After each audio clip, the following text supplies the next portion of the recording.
बड़े सम्मान के साथ स्पष्ट करना चाहता हूँ, वो ये है कि गीता किसी एक धर्म की पुस्तक नहीं, यह तो कर्तव्य का विज्ञान है, और विज्ञान एक विशिष्ट ज्ञान है जिसको भगवत गीता में यहाँ पर लिखा गया है। अध्याय 2 के श्लोक 46 में कहा गया है कि कर्मण्येवाधिकारास्ते मा फलेषु कदाचन मा कर्म फल हेतुर्भु मा ते संगोस्त्व कर्मणि।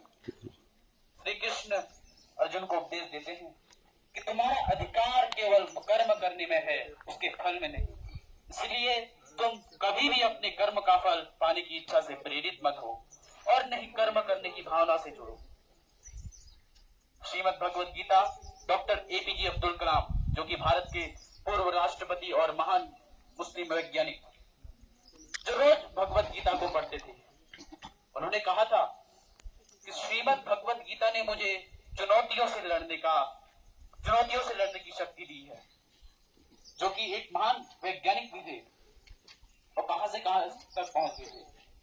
महात्मा गांधी जी, जो वैष्णव परंपरा से जुड़े थे, उन्होंने कहा, जब भी मुझे अंधकार में घिरा अनुभव हुआ, श्रीमद् भगवत गीता ने मुझे प्रकाश दिखाया।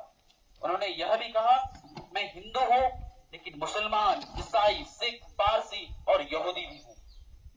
उनका मानना था कि सभी धर्म सत्य की ओर ले जाने वाले मार्ग हैं, और उन्होंने हमेशा अहिंसा, सत्य और सेवा को धर्म का मूल बताया।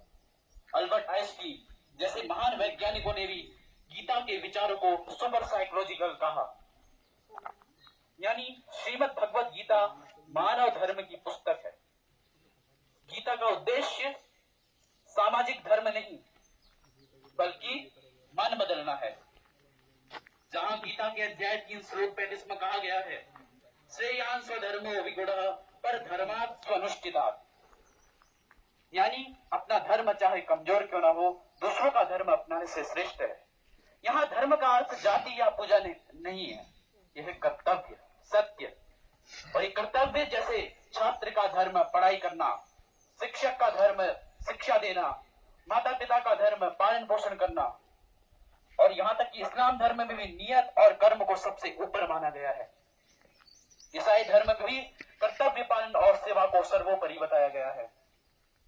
बौद्ध धर्म कहता है, धर्मः शरणं गच्छामि, यानी धर्म का आश्रय लो, और यहाँ भी धर्म का अर्थ कर्तव्य एवं सत्य कहा गया है।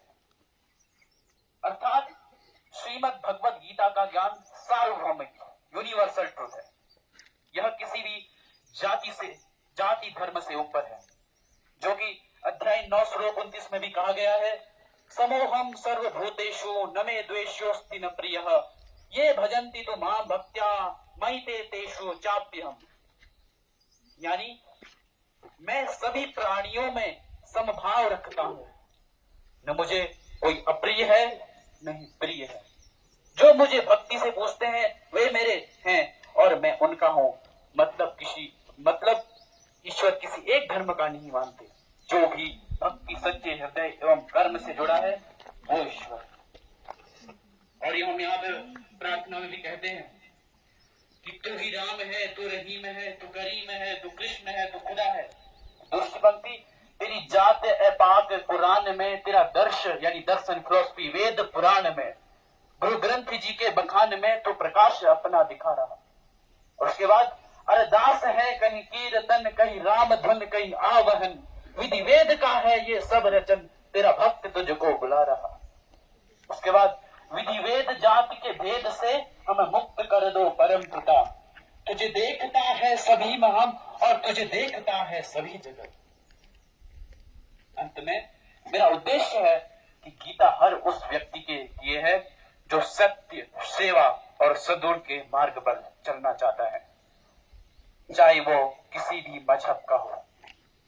आइए हम सब मिलकर एक ऐसे समाज का निर्माण करें जहां पुस्तकें दीवार न बनाए बल्कि पुल बने, जहां भगवत गीता हो या कुरान, बाइबल हो या गुरु ग्रंथ, हम सब इंसानियत का पाठ पढ़ें और बढ़ते हुए भारत का सपना पूर्ण रूप से साकार करें। धन्यवाद। आपका दिन शुभ हो।